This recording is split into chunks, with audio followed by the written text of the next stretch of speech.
ഓം ശ്രുതിസ്മൃതിപുരാണാനാം ആലയം കരുണാലയം നമാമി ഭഗവത്പാദം ശങ്കരം ലോകശങ്കരം ശങ്കരം ശങ്കരാചാര്യം കേശവം ബാദരായണം സൂത്രഭാഷ്യകൃതൗ വന്ദേ ഭഗവന്തൗ പുനഃ പുനഃ. ഈശ്വരോ ഗുരുരാത്മേതി മൂർത്തിഭേദ വിഭാഗിനി വ്യോമവത് വ്യാപ്തദേഹായ ദക്ഷിണാമൂർത്തയേ നമഃ. സദാശിവസമാരംഭാം ശങ്കരാചാര്യമധ്യാം ആചാര്യപര്യന്താം വന്ദേ ഗുരുപരമ്പരാം. ശിവം ശിവകരം ശാന്തം ശിവാത്മാനം ശിവോത്തമം ശിവമാർഗപ്രണേതാരം പ്രണതോസ്മി സദാശിവം.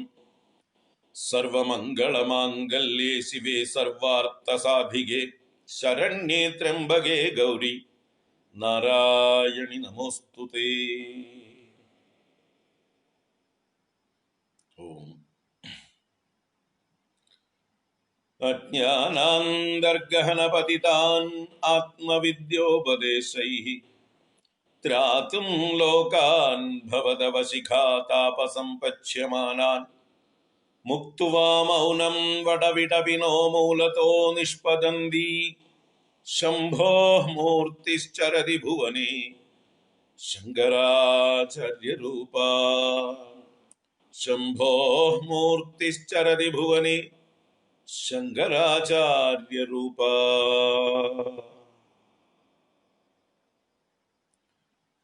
ഓം ശ്രീ ഗുരുഭ്യോ നമഃ. ഓം നമഃ ശിവായ. ഓം ശ്രീ മഹാദേവ്യൈ നമഃ. ഹരി ഓം. എല്ലാവർക്കും നമസ്കാരം, എല്ലാവർക്കും സുപ്രഭാതം, ശുഭദിനം, സുസ്വാഗതം. നാരായണ. ശങ്കര സ്തോത്ര തരംഗിണി 51 ദിവസത്തിലേക്ക് പ്രവേശിച്ചിരിക്കുന്നു. ശിവാനന്ദ ലഹരിയാണ് നമ്മളിപ്പോൾ വ്യാഖ്യാനം കാണുന്നത്. 13 ശ്ലോകങ്ങൾ കഴിഞ്ഞ 4 ദിവസങ്ങളായിട്ട് ചർച്ച ചെയ്തു. ഇപ്പൊ നമ്മൾ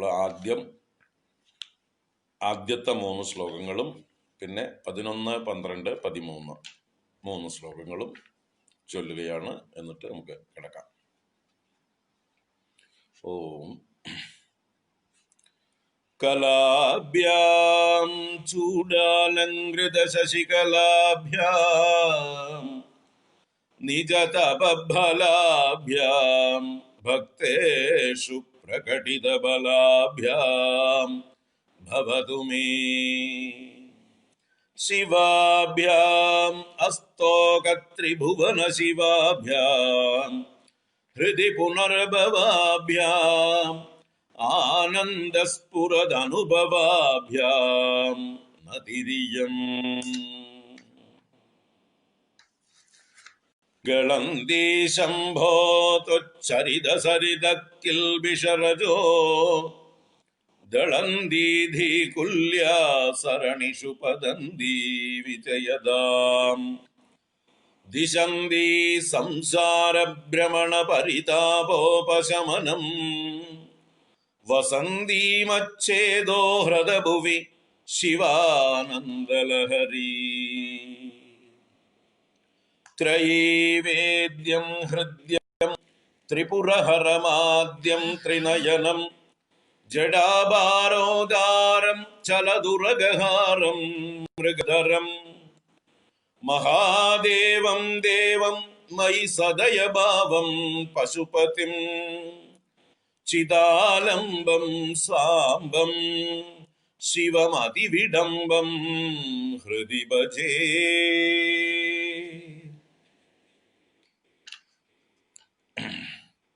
11, 12, 13 ശ്ലോകങ്ങൾ.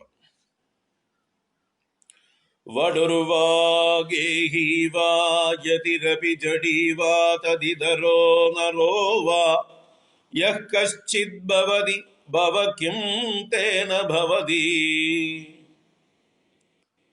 നദീ യദീയം ഹൃത്പദ്മം യദി ഭവദധീനം പശുപതേ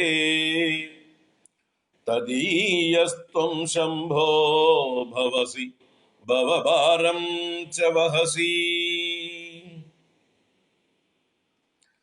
ഗുഹായാം ഗേഹേ വാ ബഹിരപി വനേ വാ ദൃശികരേ ജൈവാ വന്നൗ വാ വസതു വസതേഃ കിം വദ ഫലം. സദാ യസ്യൈവന്ധഃകരണമപി ശംഭോ തവ പദേ സ്ഥിതം ചേത് യോഗോऽസൗ സ ച പരമയോഗീ സ ച സുഖീ. അസാരേ സംസാരേ നിജ ഭജന ദൂരേ ജഡധിയാ ഭ്രമന്തം മാം അന്ധം പരമകൃപയാ പാതുമുചിതം. മദന്യക്കോ ദീനഃ തവ കൃപണരക്ഷാതി നിപുണഃ ത്വദന്യക്കോ വാമേ ത്രിജഗതി ശരണ്യഃ പശുപതേ. ഹരി ഓം. ഇന്നലെ കണ്ട 3 ശ്ലോകങ്ങളാണ് നമ്മൾ ഇപ്പോൾ അവസാനം വായിച്ചത്. അതിൽ 11ാമത്തെ ശ്ലോകത്തിൽ അവൻ ബ്രഹ്മചാരിയോ ഗൃഹസ്ഥനോ വാനപ്രസ്ഥനോ സന്യാസിയോ അല്ല, അതിലൊക്കെ വ്യത്യസ്തനായിട്ടുള്ള ഒരു മനുഷ്യനോ ഏതോ ഒരുവനായിക്കോട്ടെ എന്ന്. അവിടെ 11ാം ശ്ലോകത്തിൽ 2ാമത്തെ വരിയിൽ നരോവാ യഹ് കശ്ചിത് ഭവതി എന്നുള്ളതിനേക്കാൾ ഭവതു എന്നുള്ളതാണ് ശരി. ഇതിലുള്ള പ്രിന്റിംഗ് മിസ്റ്റേക്കാണ്. അത് ഭവതു എന്നാക്കണം. ഭവിച്ചോട്ടെ, ആയിക്കോട്ടെ, ആരോ ആയിക്കോട്ടെ. ഹേ ഭവ കിം തേന ഭവതി, അല്ലയോ മഹാദേവ, അതുകൊണ്ട് ഇപ്പം എന്താ വലിയ കാര്യം?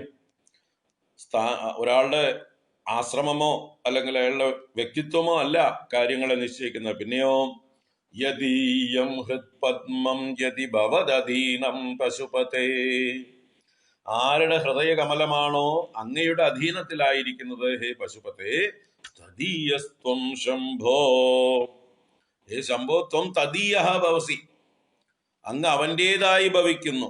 ഭവഭാരം ച വഹസി, അവന്റെ സംസാര ദുഃഖങ്ങളെയും അങ്ങ് തീർത്തു കൊടുക്കുന്നു, അഥവാ യോഗക്ഷേമങ്ങളെ അങ്ങ് വഹിക്കുന്നു, ഭവഭാരത്തെ അങ്ങ് വഹിക്കുന്നു എന്ന് പറഞ്ഞു. അപ്പൊ ഹൃദയപത്മമാണ് ഭഗവാന് സമർപ്പിക്കേണ്ടത്. അല്ലാതെ നിങ്ങൾ എവിടെ ഇരിക്കുന്നു എന്നുള്ള വേഷം കെട്ടിലൊന്നും വലിയ കാര്യം ഇല്ല എന്ന് പറഞ്ഞു. അതിനുശേഷം എവിടെയാണ് വസിക്കുന്നത്, വാസസ്ഥാനം എവിടെ വേണമെങ്കിൽ ആയിക്കോട്ടെ, ഗുഹയിലാവട്ടെ, ഗൃഹത്തിലാവട്ടെ, പർവ്വത ശിഖരത്തിലാകട്ടെ, വനത്തിലാകട്ടെ, ജലത്തിലാകട്ടെ, അഗ്നിയിലാകട്ടെ, വസതേഹേ കിം ബലം, വസതി കൊണ്ട് എന്താ വലിയ കാര്യം? വധ, അങ്ങ് തന്നെ പറയൂ.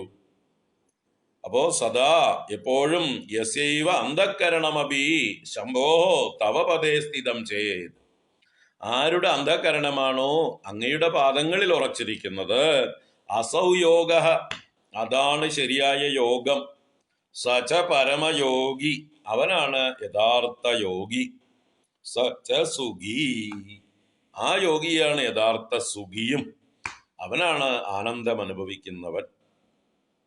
അതുകൊണ്ട് വാസസ്ഥാനങ്ങൾക്കല്ല ഇവിടെ ഇമ്പോർട്ടൻസ് കൊടുക്കേണ്ടത്, മനസ്സ് എവിടെ വസിക്കണം എന്നുള്ളതാണ് തീരുമാനിക്കുന്നത്. നിങ്ങളുടെ ശരീരം എവിടെ വസിക്കണം എന്നല്ല, അല്ലേ? അതൊന്ന് മനസ്സിലാക്കാവുന്നത്. നിങ്ങളുടെ ശരീരം എവിടെ ഇരിക്കുന്നു എന്നുള്ളതല്ല, നിങ്ങളുടെ മനസ്സ് എവിടെ ഇരിക്കുന്നു എന്നാണ് നോക്കേണ്ടത്. അപ്പൊ ഭഗവാന്റെ പാദത്തിലാണോ മനസ്സിരിക്കുന്നത്, അവനാണ് യോഗി. അല്ലാതെ ശരീരം കൊണ്ട് തലകീഴായി നിന്നിട്ടോ, പത്മാസനത്തിൽ ഇരുന്നിട്ടോ, വജ്രാസനത്തിൽ ഇരുന്നിട്ടോ, സർവാംഗാസനത്തിൽ ഇരുന്നിട്ടോ, ഏതെങ്കിലും ആസനത്തിൽ ഇരുന്നത് കൊണ്ടോ, അല്ലെങ്കിൽ ഏതെങ്കിലും കുടികൾ ഉണ്ടാക്കി അതിൽ താമസിച്ചതുകൊണ്ടോ, തപസ് ചെയ്തതുകൊണ്ടോ, ജലത്തിൽ ഇരുന്നിട്ടോ ഒന്നും വലിയ കാര്യം ഇല്ല. മനസ്സ് ഭഗവാനിൽ ഇരിക്കണം. അപ്പൊ നിങ്ങളുടെ സ്ഥൂല ശരീരത്തിനല്ല പ്രാധാന്യം, സൂക്ഷ്മ ശരീരം ഭഗവാനിൽ ഇരിക്കണം. അതാണ് 12ാം ശ്ലോകത്തിന്റെ താല്പര്യം.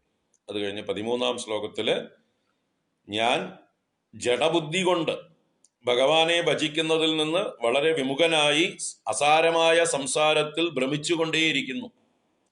അങ്ങനെയുള്ള അന്ധനായ എന്നെ ഹേ പരമ, അല്ലയോ ഉത്കൃഷ്ടനായവനെ, ശ്രേഷ്ഠനായവനെ, കൃപയാ പാതും ഉചിതം, അങ്ങയുടെ കരുണ കൊണ്ട് അങ്ങ് രക്ഷിക്കണം. എൻ്റെ യോഗ്യത കൊണ്ടല്ല, എനിക്ക് ഒരു യോഗ്യതയില്ല, കാരണം ഞാൻ അങ്ങയിൽ നിന്ന് വിമുഖനായിട്ട് അലഞ്ഞു തിരിയാണ് സംസാരത്തില്.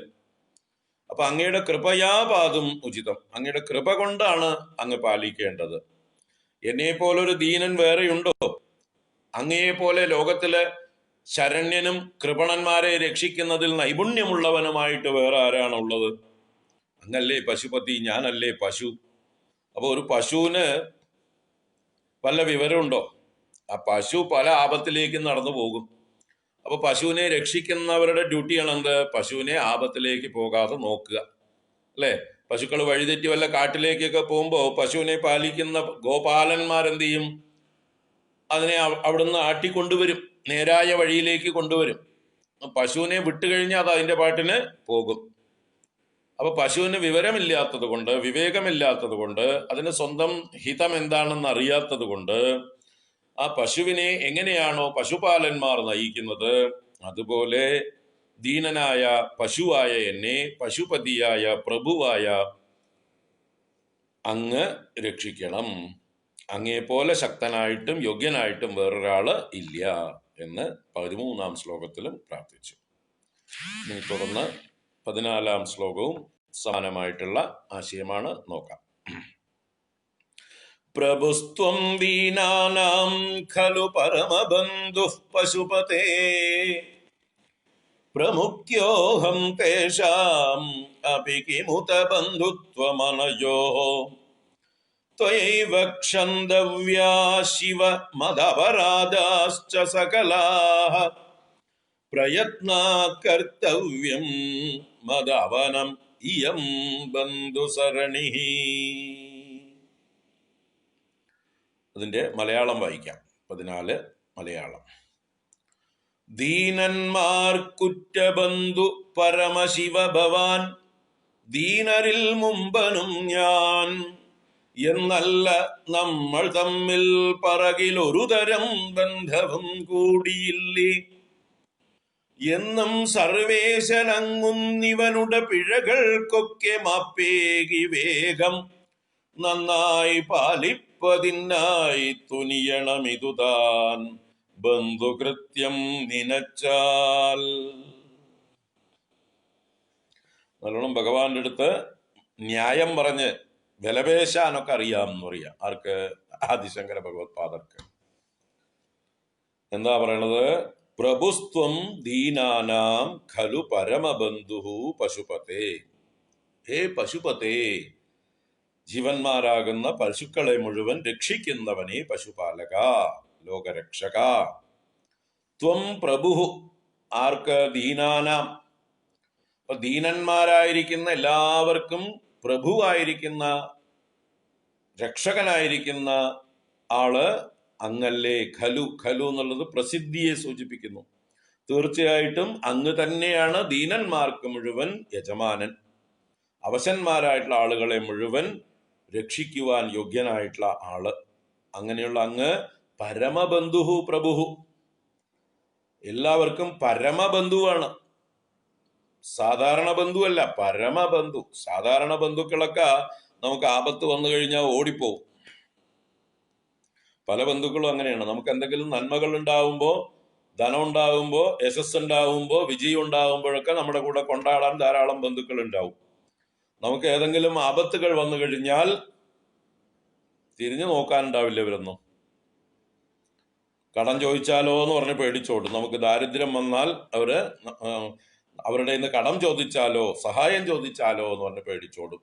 നമുക്ക് എന്തെങ്കിലും രോഗങ്ങൾ വന്നു കഴിഞ്ഞാൽ, നമ്മൾ ആശുപത്രിയിലൊക്കെ ആയി കഴിഞ്ഞാൽ അയ്യോ സമയമില്ല എന്ന് പറഞ്ഞിട്ട് പോകും നമ്മളെ ശുശ്രൂഷിക്കാൻ. ഇനി ഇപ്പോഴത്തെ കാലമാണെങ്കിലോ വല്ല കൊറോണയൊക്കെയാണ് നമുക്ക് വന്നെങ്കിലോ ബന്ധുക്കൾ ആരും ഈ ലോകത്തെ ഉണ്ടാവില്ല, ആരും എത്തി നോക്കാനുണ്ടാവില്ല. കാരണം അവർക്ക് പേടിയാണ് അവരുടെ ജീവനെ. സ്വന്തം കൊച്ചു കുട്ടികൾക്ക് കൊറോണ വന്നിട്ട് ആ കുട്ടികളെ ഒറ്റയ്ക്ക് ആംബുലൻസിൽ തന്നെ കയറി പോണു കുട്ടികള്. അച്ഛനും അമ്മയൊന്നും കൂടെ പോകുന്നില്ല, ബന്ധുക്കളാരും കൂടെ പോകുന്നില്ല. ആ ഹെൽത്ത് വർക്കേഴ്സ് കൂട്ടിട്ട് വന്നിട്ട് ആംബുലൻസിൽ കയറ്റിയിട്ട് പോണു. അതാണ് അവസ്ഥ. അപ്പൊ ജീവനോടിരിക്കുമ്പോഴേ കുട്ടികളുടെ അടുത്ത് ഇതാണ് അവസ്ഥ. അപ്പൊ പിന്നെ മരിച്ചാ പിന്നെ പറയേണ്ട കാര്യമില്ല. കൊറോണ വന്ന് മരിച്ച ആളുകളെ അടക്കം ചെയ്യുന്നതൊക്കെ വിദേശത്തൊക്കെ കാണുന്നുണ്ട്. ആ അടക്കം ചെയ്യുന്നവർ തന്നെ PPE അല്ലെ, ആ ഡ്രസ്സൊക്കെ ഇട്ടിട്ട് മുഴുവനായിട്ട് കവർ ചെയ്തിട്ടും അവർക്ക് തന്നെ പേടിയാണ്. അവർ എത്രയോ ദൂരെയാണ്, എന്തൊക്കെ കൊണ്ടാണ് അവർ ക്രെയിൻ കൊണ്ടോ അല്ലെങ്കിൽ അതുപോലെയുള്ള സാധനങ്ങളെ കൊണ്ടൊക്കെ എങ്ങനെയെങ്കിലും ആ കുഴിയിലിട്ടിട്ട് മൂടിയിട്ട് വരണം. അവർക്ക് അത്രേ ഉള്ളൂ. അതും എത്ര ആഴത്തിലാണ് കുഴി കുഴിക്കുന്നത്. അപ്പോ ആപത്ത് വന്നു കഴിഞ്ഞാല് ഈ പറയുന്ന ബന്ധുക്കൾ ആരും ഉണ്ടാവില്ല. എന്നാൽ ഭഗവാനെ നമ്മളെ ഉപേക്ഷിക്കാൻ പറ്റുമോ? ഭഗവാൻ നമ്മുടെ എല്ലാം അല്ലേ, ആത്മസ്വരൂപനല്ലേ. അതുകൊണ്ട് ഭഗവാനെ നമ്മളെ ഏത് കാലത്തും ഉപേക്ഷിക്കാൻ പറ്റില്ല. ലോകം മുഴുവൻ നമ്മളെ ഉപേക്ഷിച്ചാലും നമ്മളെ ഒരിക്കലും ഉപേക്ഷിക്കാത്ത ആളാണ്, എന്നും നമ്മുടെ കൂടെയുള്ള ആളാണ് ഭഗവാൻ. അത് നമ്മൾ ഏത് ലോകത്ത് പോയാലും ശരി, നമുക്ക് എന്ത് സംഭവിച്ചാലും ശരി, നമ്മുടെ ഈ ദേഹം വീണുപോയാലും അല്ലേ, നമ്മുടെ കൂടെയുള്ള ഒരാള് ഭഗവാൻ മാത്രമാണ്. ഇത് നമ്മൾ തിരിച്ചറിയണം. അതാണ് പരമബന്ധു. ബാക്കിയുള്ളവരൊക്കെ റിലേറ്റീവ്സ് ആണ് അല്ലേ. ഭഗവാൻ റിലേറ്റീവ് അല്ല, ഭഗവാൻ ആബ്സല്യൂട്ട് ആണ്. റിലേറ്റീവ് എന്ന് പറഞ്ഞാൽ എന്താണ്? സാപേക്ഷികന്മാരാണ്, അപേക്ഷയോട് കൂടിയവരാണ്. നമുക്ക് എന്തെങ്കിലും ഉണ്ടെങ്കിൽ നമ്മുടെ കൂടെയുണ്ട്, അതാണ് അപേക്ഷ. നമ്മളെ കൊണ്ട് അവർക്ക് പ്രയോജനം ഉണ്ടെങ്കിൽ നമ്മളെ സഹായിക്കാൻ അവരുണ്ട്, അല്ലെങ്കിൽ നമ്മുടെ കൂടെയുണ്ട്. നമ്മളിൽ നിന്നും ഒന്നും കിട്ടില്ല എന്ന് മനസ്സിലായോ, ആരും നമ്മുടെ ചുറ്റും കാണില്ല. നമുക്ക് വയസ്സായി, സമ്പാദ്യമൊക്കെ കുറഞ്ഞു, ആരോഗ്യമില്ല, തീരെ കിടപ്പിലാണ് എന്ന് വിചാരിച്ചാൽ സ്വന്തം മക്കൾ പോലും ഉണ്ടാവില്ല തിരിഞ്ഞു നോക്കാൻ. പിന്നെയല്ലേ നാട്ടുകാര്, പിന്നെയല്ലേ മറ്റു ബന്ധുക്കള്. അപ്പോൾ ഭഗവാനാണ് വാസ്തവത്തിൽ പരമബന്ധു. എല്ലാവർക്കും ശാശ്വതനായിട്ടുള്ള ബന്ധു ഭഗവാനാണ്. അതാണ് സത്യം. അത് നേരത്തെ തിരിച്ചറിഞ്ഞാൽ ഏറ്റവും നല്ലത്. ആ ഭഗവാനെ മുറുക്കെ പിടിക്കുക, ബാക്കിയുള്ളവരെയൊക്കെ തൽക്കാലം പിടിക്കാം നമുക്ക്. കാരണം അവരെപ്പോ വേണമെങ്കിൽ കൊതറി നമ്മുടെ കൈവിടുവിച്ച് ഓടിപ്പോകാം. So let them go. പോകുന്നവരൊക്കെ പോട്ടെ. പോകാത്ത ഒരാൾ നമ്മുടെ കൂടെ ഉണ്ട്, അത് ഭഗവാൻ മാത്രമാണ്, പരമബന്ധു. ആ പദം വളരെ നല്ലൊരു പ്രയോഗമാണ്.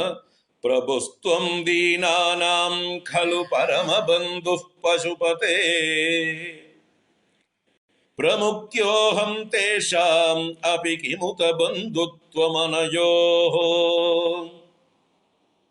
അപ്പോ നമ്മള് തമ്മിലുള്ള അനയോഹോ ബന്ധുത്വം കിമുത, നമ്മൾ തമ്മിലുള്ള ബന്ധുത്വം കിമുത പറയേണ്ട കാര്യമുണ്ടോ എന്നാണ് കൈമുതിക ന്യായേന ചോദിക്കുകയാണ്. എന്താ കാരണം വെച്ചാല് പ്രമുഖ്യോഹം തേഷാമപി, തേഷാമപി അഹം പ്രമുഖ്യ. ഇവിടെ തേഷാം എന്ന് പറഞ്ഞാൽ മുൻവരിയിൽ പറഞ്ഞ ദീനാനാം. അപ്പൊ തേഷാം ദീനാനാം പ്രമുഖ്യ അഹം, ത്വം ദീനാനാം പരമബന്ധു. അങ്ങ് ദീനന്മാർക്ക് മുഴുവൻ പരമബന്ധുവായ പ്രഭുവാകുന്നു, ഞാനോ ദീനന്മാരിൽ പ്രമുഖ്യനാകുന്നു. പ്രമുഖ്യൻ എന്നാലോ അഗ്രഗണ്യൻ, number 1. I am the most eligible one. ദീനന്മാരെ നോക്കുമ്പോ എല്ലാം കൊണ്ടും പരവശത, ദൈന്യം വന്നിട്ടുള്ള ഒരാള് ആരാന്ന് നോക്കിയാൽ ലിസ്റ്റില് നമ്പർ 1 ആയിട്ട് ഞാനുണ്ട്. അപ്പൊ അങ്ങ് ദീനബന്ധു, ഞാൻ ദീനൻ നമ്പർ 1. അപ്പൊ നമ്മൾ തമ്മിൽ ശരിക്കുള്ള ബന്ധം ആയില്ലേ? ദീനബന്ധുവിന്റെ ജോലി എന്താണ്? ദീനനെ രക്ഷിക്കലാണ്.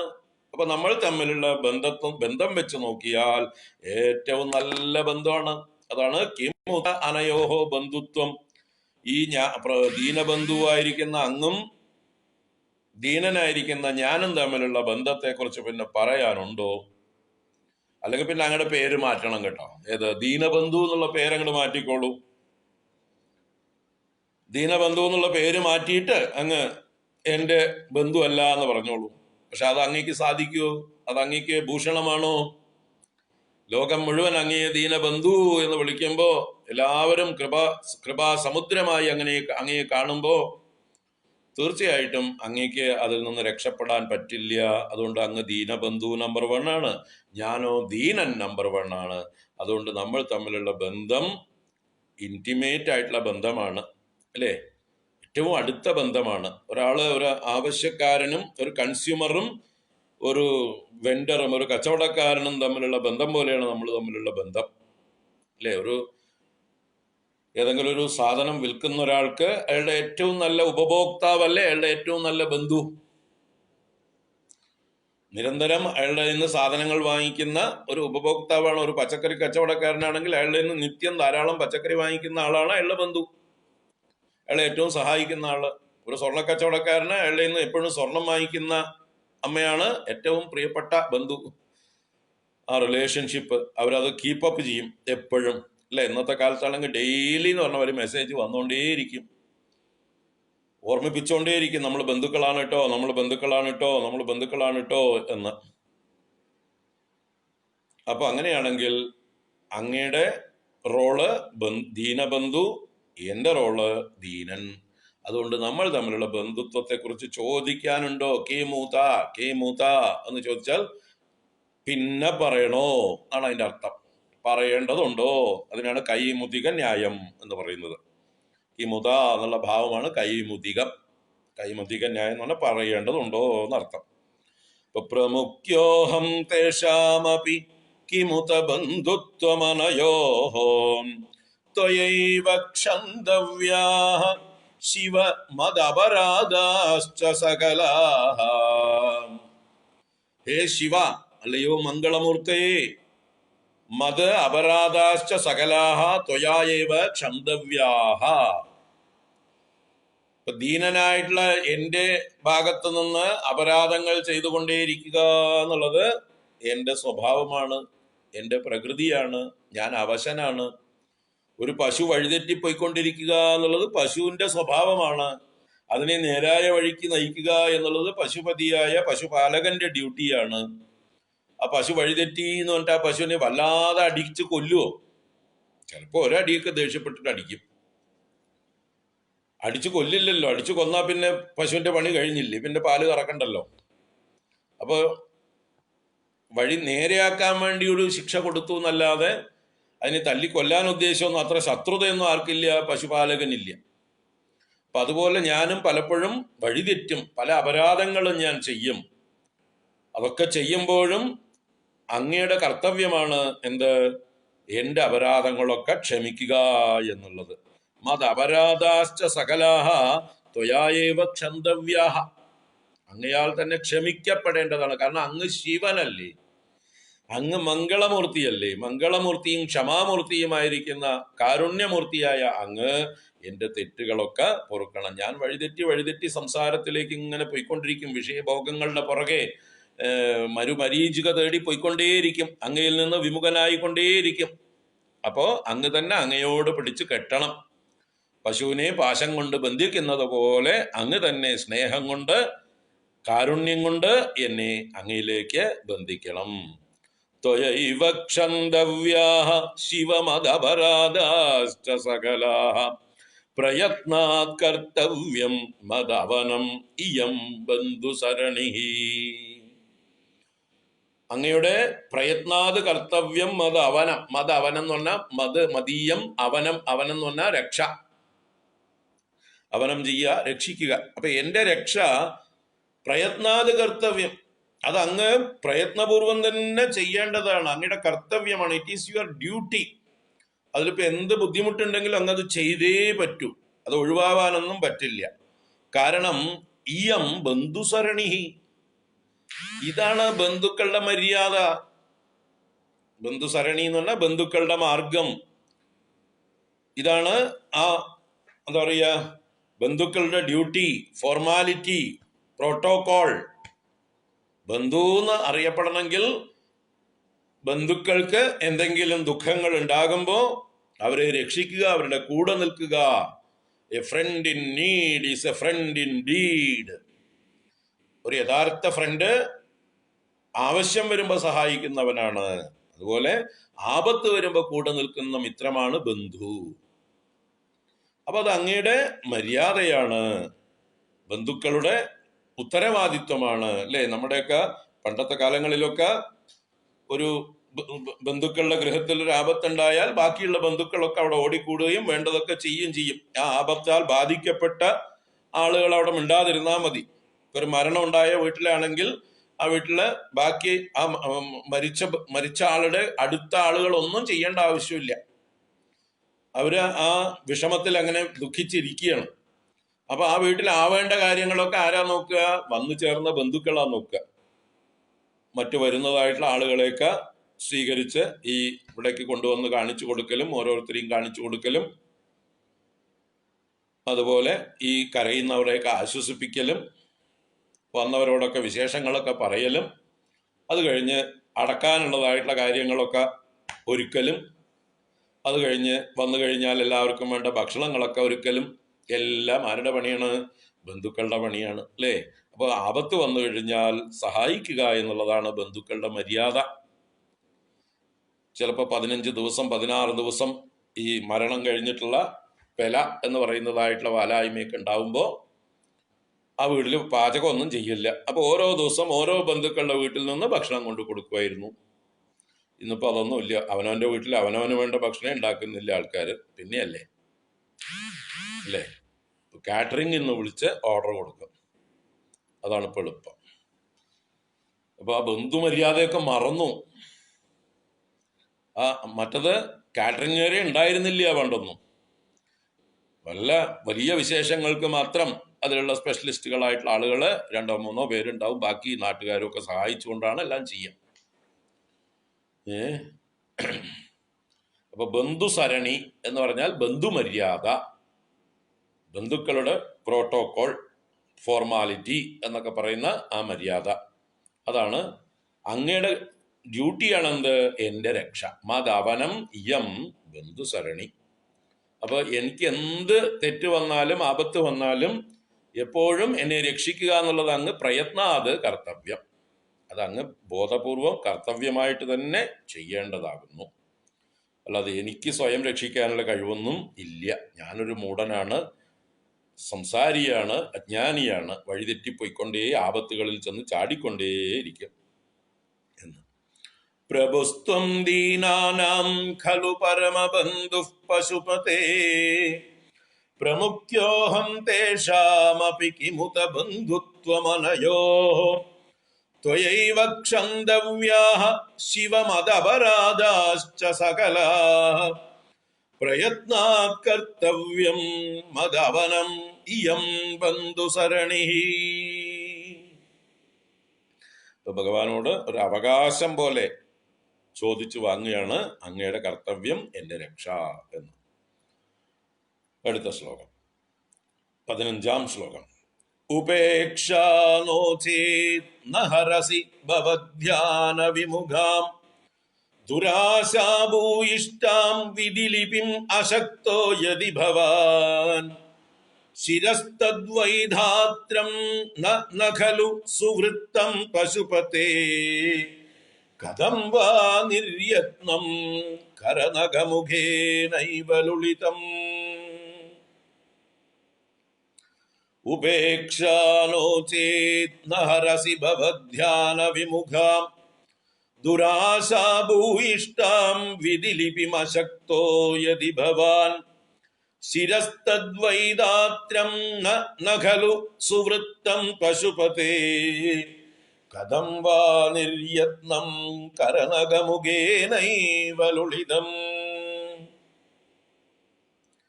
മലയാളം നോക്കാം. എന്നും എൻ രക്ഷ ചെയ്യുവാൻ ഭവനു മനമതിൽ ശങ്കയില്ലായികിലോ നിൻ ധ്യാനത്തിൽ സക്തമല്ലാത്തൊരു അമിത ദുരാപൂർണമെൻ ശീർഷരേഖ മായ്ക്കാൻ നോക്കാത്തതെന്താണ് അതിനുമയി ഭവാൻ ശക്തനാണോർത്തു നോക്കൂ മുന്നം ബ്രഹ്മന്റെ ശീർഷം തനതു കരനഖം കൊണ്ടു നീ നീക്കിയില്ലേ. ഭഗവാനോട് വാസ്തവത്തിൽ അങ്ങയുടെ മര്യാദ പാലിക്കുന്നില്ല കേട്ടോ എന്നാ പറയണത്. അങ്ങയുടെ കർത്തവ്യം പ്രയത്നാത് കർത്തവ്യം എന്ന് കഴിഞ്ഞ ശ്ലോകത്തിൽ പറഞ്ഞു. ആ കർത്തവ്യത്തിൽ നിന്ന് വാസ്തവത്തിൽ ഇത്തിരി വിലകിയിട്ടുണ്ട്, ഒന്ന് വിമുഖനായിട്ടുണ്ട്. ഇത് ന്യായമല്ല കേട്ടോ എന്ന് ഭഗവാനോട് ഇത്തിരി ശണ്ട കൂടുകയാണ് അവകാശം പറഞ്ഞുകൊണ്ട്. അതാണ് ഉപേക്ഷാനോ ചേത്. ആദ്യമേ ചോദിക്കുകയാണ്, ഉപേക്ഷാനോ ചേത്, ഉപേക്ഷയല്ലെങ്കിൽ പിന്നെന്താണിത്? എന്നാൽ എന്നോട് അങ്ങേക്കൊരു അവഗണനയുണ്ട്, ഇൻഡിഫറൻസ് ഉണ്ട്. You are not doing your duty towards me. ഇങ്ങോട്ട് മാത്രമേ ഡ്യൂട്ടി ഉള്ളൂ കേട്ടോ ഭഗവാന്, അങ്ങോട്ട് ഡ്യൂട്ടി ഇല്ല. കാരണം ആരാണ് നമ്മൾ? പശുക്കളാണ്. ഇപ്പൊ നമ്മളൊക്കെ കൊച്ചു കുട്ടികളായിരിക്കുമ്പോൾ നമുക്ക് അച്ഛനമ്മമാരോട് ഡ്യൂട്ടി ഉണ്ടോ? അച്ഛനമ്മമാർക്ക് ഇങ്ങോട്ട് ഡ്യൂട്ടി ഉണ്ട്. നമ്മൾ കണക്ക് പറഞ്ഞ് മേടിക്കും അല്ലേ? എന്തെങ്കിലും നമ്മൾ ആവശ്യപ്പെട്ടത് അമ്മമാര് അച്ഛന്മാര് തന്നില്ലെങ്കിൽ നമ്മൾ ഉടനെ ചോദ്യമാണ്, പിന്നെ എന്തിനാ എന്നെ പ്രസവിച്ച, ഇങ്ങനെയൊക്കെ അങ്ങോട്ട് ചോദിച്ചോളേ നമ്മള്. അവിവേകം അല്ലേ? എത്ര വേദനിപ്പിക്കുക അവരെ എന്നുള്ളതൊന്നും നമ്മൾക്ക് ചിന്തിക്കാനൊന്നും അന്ന് കഴിവൊന്നുമില്ല. അതുകൊണ്ട് ഉടനെ വരുന്നത്, വായിൽ വരുന്നത്, എന്തിനാ പിന്നെ ഞങ്ങളെ പ്രസവിച്ചത്, എന്തിനാ ജനിപ്പിച്ചത്, ഇങ്ങനെയൊക്കെയുള്ള കുരുത്തക്കേടൊക്കെയാണ് ചോദിക്കുക. അപ്പൊ അവര് പാവങ്ങള് ബാധ്യസ്ഥരാണ് നമ്മുടെ എന്ത് ആവശ്യങ്ങളും നിറവേറ്റാനായിക്കൊണ്ട്. അപ്പൊ ആ ഒരു ഭാവം ഭഗവാനോടും ഇവിടെ പ്രകടിപ്പിക്കുകയാണ് ആര്? ആദിശങ്കര ഭഗവത്പാദര്. ഉപേക്ഷ അല്ലെങ്കിൽ പിന്നെ എന്താണിത്? ഉപേക്ഷ നോ ചെയ്ത് എന്താ കാരണം? എന്തുകൊണ്ടാ ഉപേക്ഷ എന്ന് പറയുന്നത്? നഹരസി ഭവദ്യാന വിമുഖാം ദുരാശാ ഭൂയിഷ്ടാം വിധിലിപിം. വിധിലിപിയെ നഹരസി. ഇവിടെ വിധിലിപി എന്ന് പറഞ്ഞാൽ വിധിയുടെ ലിപി. ലിപി എന്ന് പറഞ്ഞാൽ എന്താണ്? എഴുത്ത്, അക്ഷരങ്ങള് അല്ലേ? ലിപിക്കാണ് മലയാളം ലിപി, ഹിന്ദി ലിപി, നാഗരിക ലിപി, ഇംഗ്ലീഷ് ലിപി എന്നൊക്കെ നമ്മൾ പറയില്ല. ലിപി എന്ന് പറഞ്ഞാൽ എഴുത്ത് എന്നർത്ഥമാണ്. അപ്പൊ വിധി ലിപി എന്ന് പറഞ്ഞാലോ ബ്രഹ്മാവിന്റെ എഴുത്ത് എന്ന് വെച്ചാൽ തലയിൽ എഴുത്ത് എന്നർത്ഥം. അപ്പൊ നമ്മുടെ വിധി ലിപിയെ നഹരസി, അങ്ങ് മാച്ചു കളയുന്നില്ല, അങ്ങ് മാറ്റിക്കളയുന്നില്ല. അങ്ങേക്ക് ശ്രദ്ധയില്ല എന്റെ കാര്യത്തിൽ, അതുകൊണ്ട് എന്റെ വിധി ലിപിയെ മാറ്റുന്നില്ല. നഹരസി മമ വിധി ലിപിം. എങ്ങനെയുള്ളതാണ് എന്റെ വിധി ലിപി? ഭവധ്യാന വിമുഖാം ദുരാശാഭൂയിഷ്ടാം വിധിലിപിം. വിധിലിപിയെ വിശേഷിപ്പിച്ചതാണ് രണ്ട് പദങ്ങള്. ഭവധ്യാന വിമുഖാം, അങ്ങയുടെ ധ്യാനത്തിൽ നിന്ന് വിമുഖമായിട്ടുള്ളതാണ് എന്റെ തലയിൽ എഴുത്ത് എന്ന് പറഞ്ഞാലോ ഭഗവാനെ ചിന്തിക്കാനേ തോന്നുന്നില്ല. എന്റെ ജന്മാന്തര കർമ്മങ്ങൾ തന്നെയാണ് എന്റെ വിധിലിപിയായിട്ട് വരുന്നത് അല്ലേ? പൂർവ്വജന്മങ്ങളിലൊക്കെ ചെയ്ത കർമ്മങ്ങളുടെ വാസനയാണ് നമ്മുടെ ഡാറ്റയായിട്ട്, നമ്മുടെ തലയിൽ എഴുത്തായിട്ട് ബ്രഹ്മദേവൻ എഴുതി വയ്ക്കുന്ന. പാവം അങ്ങേരുടെ കുഴപ്പമൊന്നുമല്ല. നമ്മുടെ കയ്യിലിരിപ്പ്, നമ്മുടെ കയ്യിലുള്ള നമ്മുടെ നീക്കിയിരിപ്പ്, കഴിഞ്ഞ ജന്മത്തിന്റെ കച്ചവടത്തില് ബാക്കി വന്നതിനെയാണ് നമ്മുടെ വാസന എന്ന് പറയുന്നത്. അതിനെ തന്നെയാണ് അങ്ങേര് അക്കൗണ്ടിൽ നമ്മുടെ തലയിൽ എഴുതി വെച്ചത്. ഇതൊക്കെയാണ് നിന്റെ കയ്യിലിരിപ്പ്, അതുകൊണ്ട് ഇതിനനുസരിച്ച് തന്നെ നീ തുടർന്നും ജീവിച്ച് ഈ ജന്മത്തിലും അതിന്റെ കഷ്ടതകളൊക്കെ അനുഭവിക്കുക എന്ന് പറഞ്ഞിട്ട് തലയിൽ എഴുതി വെച്ചിട്ടുണ്ട് മൂപ്പര്. ആ ബ്രഹ്മദേവൻ കുറ്റക്കാരനൊന്നുമല്ല, നമ്മുടെ പൂർവ്വകർമ്മങ്ങളാണ് ആ എഴുതി വെക്കാനുള്ള കാരണം. അപ്പൊ അങ്ങനെയുള്ള ഭവദ്ധ്യാന വിമുഖാം വിധിലിപിം ദുരാശാഭൂയിഷ്ടാം വിധിലിപിം. ദുരാശാഭൂയിഷ്ടാം എന്ന് പറഞ്ഞാല് ദുരാശ കൊണ്ട് വർദ്ധിച്ചത്, ദുരാശ നിറഞ്ഞത്. ഭൂയിഷ്ടം എന്ന് പറഞ്ഞാല് വളർന്നത്, വർദ്ധിച്ചത് എന്നൊക്കെ അർത്ഥമാണ്. അപ്പൊ ദുരാശാഭൂയിഷ്ടാം വിധിലിപിം. ഇവിടെ ദുരാശ എന്ന് പറഞ്ഞാലോ ഒടുങ്ങാത്ത ആശ, ദുഷിച്ച ആശ.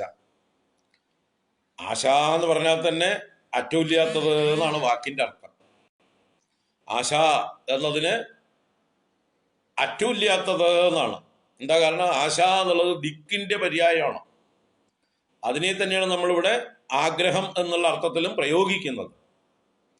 ദിക്കുകൾക്ക് ആശകൾ എന്ന് പറയും. എട്ടാശ എന്ന് പറഞ്ഞാൽ 8 ദിക്ക് എന്നാണ് അർത്ഥം. അപ്പൊ 8 ആശ 8 ദിക്കാണെങ്കിൽ എന്താ ആശ എന്ന് പറയാൻ കാരണം? ദിക്കുകൾക്ക് ഒരു അറ്റമില്ല. നമ്മളെങ്ങനെ തെക്കോട്ടേക്ക് പോയിക്കൊണ്ടിരുന്നാൽ തെക്കോട്ടേക്ക് പോയിക്കൊണ്ടേയിരിക്കാം, നെവർ എൻഡിങ്. ഒരു ഫിനിഷിംഗ് പോയിന്റ്, ഇതാ കഴിഞ്ഞു വിട്ടോ, തെക്കിന്റെ അറ്റം ഇതാണ് എന്ന് പറയാൻ പറ്റില്ല. അവിടുന്ന് പിന്നെയും തെക്ക് കിടപ്പുണ്ട്. നിങ്ങൾ എത്ര മുന്നോട്ട് പോയാലും പിന്നെയും തെക്ക് മുന്നോട്ട് തന്നെ കിടക്കും. നിങ്ങൾ കിഴക്കോട്ട് പോയിക്കൊണ്ടേ ഇരുന്നാൽ പിന്നെയും കിഴക്ക് അവിടെ തന്നെ ഉണ്ടാവും. നിങ്ങൾ പടിഞ്ഞാട്ടേക്ക് പോയിക്കൊണ്ടിരുന്നാൽ പടിഞ്ഞാറ് അവിടെ തന്നെ ഉണ്ടാവും, പിന്നെയും പടിഞ്ഞാറ് കിടക്കും അനന്തമായിട്ട്. അപ്പൊ ദിക്കുകൾക്ക് എങ്ങനെയാണോ അവസാനമില്ലാത്തത്, ആ ദിക്കുകളുടെ പേരാണ് ആശ. ശമമില്ലാത്തത്, ഒടുങ്ങാത്തത് എന്നൊക്കെ അർത്ഥത്തിലാണ് ആശ. അതുതന്നെയാണ് നമ്മുടെ ആഗ്രഹങ്ങളുടെ അവസ്ഥ. അതുകൊണ്ട് ആഗ്രഹങ്ങൾക്കും ആശ എന്ന പേര്. അടങ്ങാത്തത്, ഒടുങ്ങാത്തത്, നിലയ്ക്കാത്തത്. 10 കിട്ടുകിൽ 100 മതിയെന്നും 100 സഹസ്രം മതിയെന്നും 1000 പണം കയ്യിലുണ്ടാകുമ്പോൾ ആയുധമാകിൽ ആശ്ചര്യം എന്നതും എന്നുള്ളത് അല്ലേ? നമ്മുടെ ആഗ്രഹം അത്യാവശ്യ കാര്യങ്ങളെങ്കിലും നടന്നു പോകണേ എന്നാണ് സാധാരണക്കാരുടെ ആഗ്രഹം. നിത്യവും എന്തെങ്കിലും കഴിഞ്ഞുകൂടാനുള്ള ഒരു ജോലിയെങ്കിലും കിട്ടണേ എന്നാണ് ജോലി കിട്ടാത്തവരുടെ ആഗ്രഹം. ജോലി കിട്ടിക്കഴിഞ്ഞാൽ പിന്നെ ശമ്പളം കൂട്ടി കിട്ടണം, ലീവ് കൂടുതൽ കിട്ടണം എന്നുള്ളതാണ് അവരുടെയൊക്കെ ആഗ്രഹം. ബോണസ് കിട്ടിയത് പോരാ, ഓരോ വർഷവും ഡി എ ഒക്കെ ഇനിയും കൂടണം എന്നാണ് അവരുടെ ആഗ്രഹം. അങ്ങനെ ഇപ്പൊ നോക്കി നോക്കി വരുമ്പോൾ നമ്മുടെ ഗവൺമെന്റ് ജീവനക്കാരുടെ ശമ്പളം കൂടി ആകാശം മുട്ടാറായി. പാവപ്പെട്ടവന് ഒന്നുമില്ല, ഇല്ലേ? ഒരു വല്ലാത്തൊരു അന്യായം ഇവിടെ നടക്കുന്നുണ്ട്.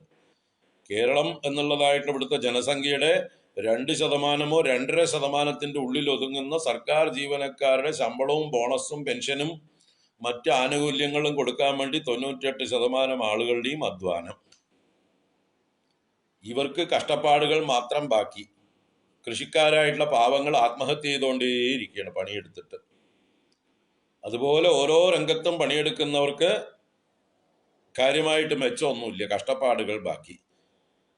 അപ്പൊ ഏത് കൊറോണ വന്ന് എന്ത് ലോക്ക്ഡൌൺ വന്നാലും ശമ്പളം ഉറപ്പുള്ള ആൾക്കാരാണ് ഈ സർക്കാർ ജീവനക്കാർ എന്ന് പറയുന്നത്. അവർക്ക് ഒരു ദയയും ദാക്ഷിണ്യവും ഇല്ല. ഇനിയും ശമ്പളം കൂടണം എന്നാണ് ആഗ്രഹം.